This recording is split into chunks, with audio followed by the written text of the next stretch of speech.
In front of me is Samsung Galaxy Z Fold 8 Ultra, and today I would like to show you how you can add photos to text message.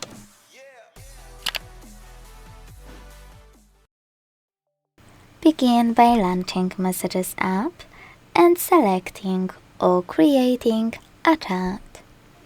Wherever you decided when you're ready, whether you want to take a photo or add it from your gallery, click on this icon of a photo at the bottom right corner.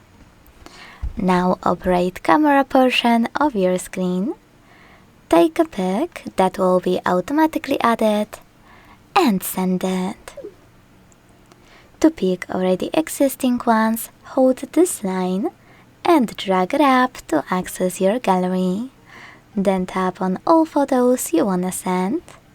Hit done at the bottom right corner and send them.